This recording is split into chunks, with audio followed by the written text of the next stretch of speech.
Alright, before we get into anything, quick favor real fast. If you like calm, honest conversations like this, please subscribe, like the video, and drop a comment while you're watching.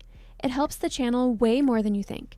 And if you're on mobile, you can actually hype this video, which helps the algorithm a lot. I'll remind you again later, but just keep that in mind.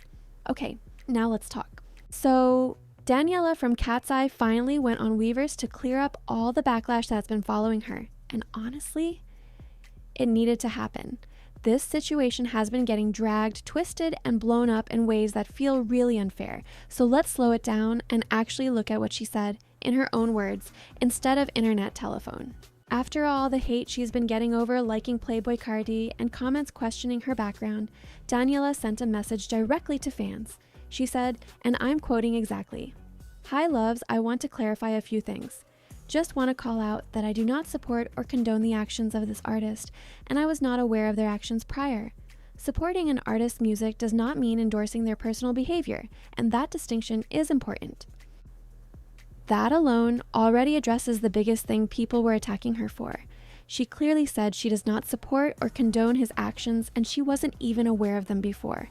And this is something people online love to pretend isn't true, but a lot of casual listeners genuinely do not know every detail of an artist's personal history.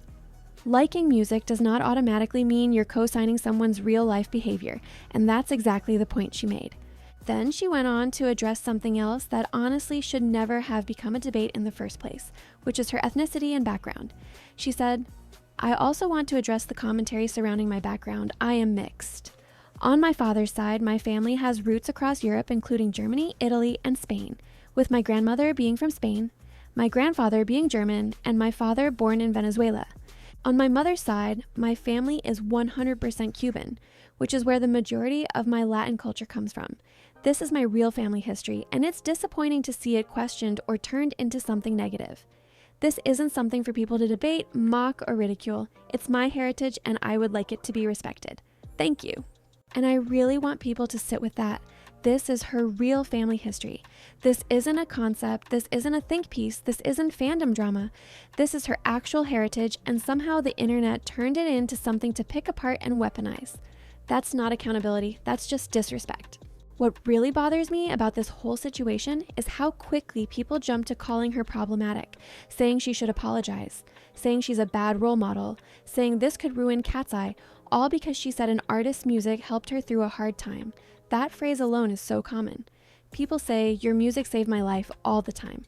About rappers, pop stars, rock bands, artists with messy, complicated, controversial pasts. Most of the time, nobody cares. But when Daniela said it, suddenly it became a moral emergency.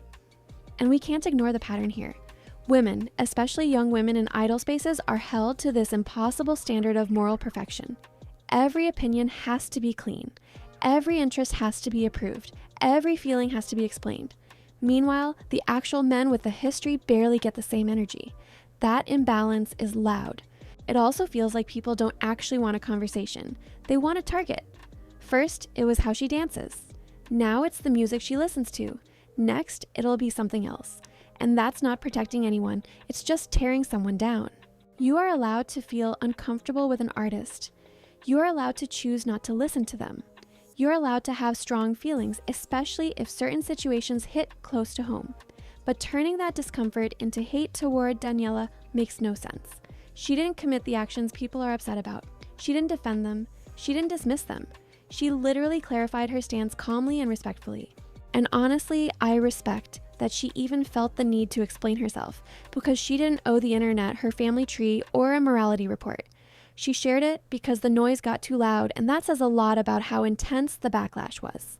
Okay, quick pause before I wrap this up. If you're enjoying this video so far, please like it, subscribe, and comment. And if you're watching on your phone, please hype this video. It's only on mobile. Make sure this video is from the last 7 days. Swipe left on the little comment preview under the video until you see the option to hype, or tap the menu and it'll show up. Tap hype.